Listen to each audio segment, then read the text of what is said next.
अस्सलाम वालेकुम।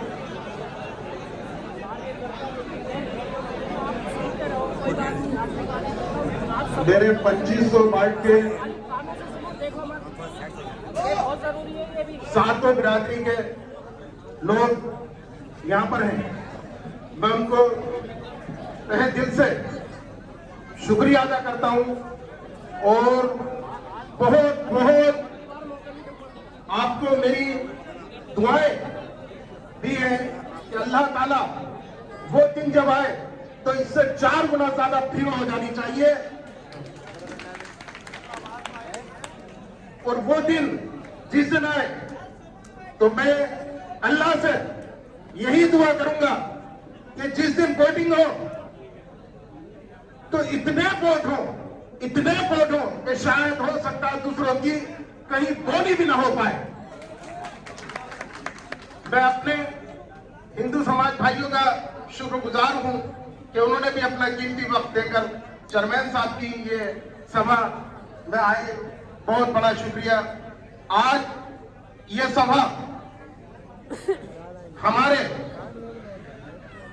दिल अजीज कार्यकर्ता के लिए एक सभा हमने चेयरमैन साहब ने कहा था कि 21 तारीख में सारे जितने भी है हमारे कार्यकर्ता हैं उनको बुलाया जाए और उनके सामने अपनी बात रखे और उनके विचारों को भी सुना जाए। इसलिए कि कार्यकर्ता चेयरमैन साहब का ये कहना है कि रीढ़ की हड्डी हुआ करते हैं। चेयरमैन साहब ने एक जगह ये भी कहा था कि मूली पत्तों से भारी होती है, वरना पत्ते ना हो तो मूली की कोई हैसियत नहीं होती है। ये शख्स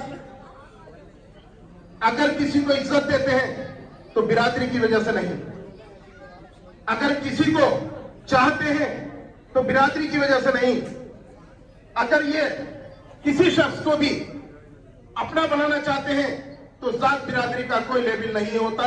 ये सातों बिरादरी से मोहब्बत करना चाहते हैं। क्यों कि आपने इनको नवाजा, इस लायक किया, इसलिए आज वो हस्ती, वो शख्सियत आपके सामने वो बैठे हैं और आपने उनको नवाजा है। वो इसलिए आज इतनी बड़ी ताकत में है कि वो ठेकेदार, वो जिम्मेदार जो आज तक फायदा उठाते रहे, आज तक वो सारी चीजें उनको मुहैया होती रही, और वो शख्स जब इस बात को उन्होंने देखा कि अकलियत, चेयरमैन साहब ने अकलियत से भी मोहब्बत करनी शुरू कर दी, अकलियत भी ज्यादा आने लगी, अकलियत ने भी अपना जोर लगा दिया, तो उन्होंने सोचा कि हो सकता है शायद कल को हम ये न कह सके कि अंसारी बिरादरी का की वजह से आप जीतते थे, और आज अंसारी बिरादरी कमजोर पड़ जाने की वजह से हो सकता है कि अकलियत उन्हें जिताए और वो नाम उनका पीछे हो जाए। यही वजह है आज वो बेहूद की बात करते हैं, आज वो इतना बोलते हैं कि शायद उनको बोलने की हैसियत नहीं थी, मगर जब बातों में आदमी बहुत सारा बोल जाता है, उनको नहीं बोलना चाहिए था। मैं पूछना चाहता हूं यहाँ के सारे अंसारियों से कि अगर कोई शख्स मुझे साबित करे 2 मंडलों की गारंटी मैं लेता हूं। मुरादाबाद, बरेली, हर जात बिरादरी का कोई ना कोई नेता है, हमारे भी नेता है, हम किसी के मोहताज नहीं है, मगर स्वार में रहते हैं, शफीक साहब को मोहब्बत करते हैं, तो इन्हीं को चाहते हैं, इन्हीं के पहलू में रहना चाहते हैं, इन्हीं की शान बनाना चाहते हैं, इन्हें इज्जत देना चाहते हैं, ना कि किसी पठान को नहीं, किसी सैयद को नहीं, किसी अपनी जात बिरादरी को नहीं। क्यों कि हम ये चाहते हैं कि अगर अंसारी बिरादरी या अक्सरियत में रहती है तो हमारे भाई हैं, हम उनके साथ रहना चाहते हैं, उनके साथ चलना चाहते हैं, उनको ताकत पर रखना चाहते हैं। होता ये था, रामपुर के लोग आया करते थे, जीता करते थे, अंसारी के वोट ले जाया करते थे, मगर बैठने का अधिकार तुम्हें कुर्सी पर नहीं था। उसमें इज्जत देने वाला एक आदमी तुम्हारे वहां पैदा हुआ, उसने वक्त हाकिम बना, और आज उसी रामपुर के अंदर अपना ऐसी गुलबैक ठोकी है कि आज तुम्हारा भी नाम वहां पर आता है कि अगर कोई शख्स अगर ताकत में रहता है तो उसका नाम शफीक अहमद अंसारी है।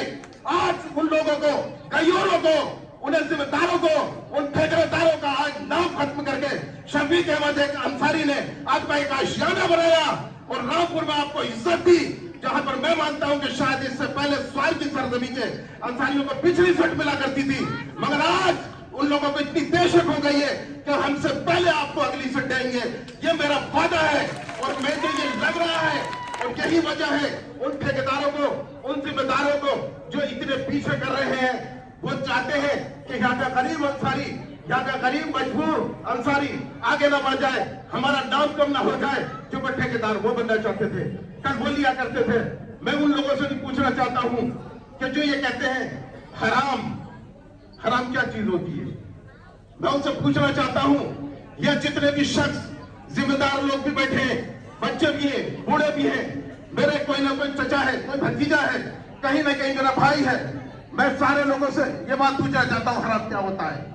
उनको नहीं मालूम, बोलने से मतलब है अगर नगर पालिका एक हराम जगह है, वहां से हराम कमाया जाता है, आप लोगों में बांटा जाता है और वो लोग पैसों को हराम कहा जाते हैं, तो मैं उनसे पूछना चाहता हूं कि वो क्या वो मस्जिदों में नमाज पढ़ाने के लिए आएंगे? क्या वो जायज पैसा कमा के वो अपनी जेब से खर्च करेंगे? क्या उनके लिए नगर पालिका हराम नहीं है? क्या वो पैसा उनके लिए जायज हो जाता है? हम लोग खाएं तो हराम, वो खाएं तो जायज। कहां की इंसानियत है ये? वो लोग नहीं चाहते कि स्वार की तरक्की हो जाए, स्वार का गरीब मजलूम उनके बराबर से बैठ जाए। वो यही चाहते हैं कि इन लोगों को इतना मजबूर, इतना कमजोर रखो कि ये हमारे बराबर से खड़े होने की हैसियत भी ना हो। इसलिए वो ऐसी उठ पड़ी बातें करने के बाद, वो बेहूदी बात करने के बाद आज चरमैन साहब को इतना कमजोर करना चाहते हैं कि जो है शायद लोग उनसे नफरत करें और उनको वोट ना दे पाए। नहीं, गलत सोच रहे हैं, अब ऐसा नहीं होगा। अब लोगों ने मन बना लिया है, सब जानते हैं कौन अच्छा है और कौन बुरा है। वोट आज के पीरियड में 12,000 का जो नारा चरमैन साहब ने लगाया था, गलत लगाया। 17 ही पार करेंगे अल्लाह ने चाहा तो। और मैं तो ये कह रहा हूं कि चरमैन साहब ने मेरे साथ धोखा करा। वो धोखा इसलिए किया है कि उन्होंने मुझसे झूठ बोला था कि अजीज में हम तुमसे मोहब्बत करते हैं। यहां तो बहुत मोहब्बत करने वाले इंसान आ गए, अब मुझे जलन हो रही है, अब मैं चल रहा हूं। एक पाकिस्तानी अजीज मियां हुआ करते हैं, हम नाम, उन्होंने कव्वाली गाई थी।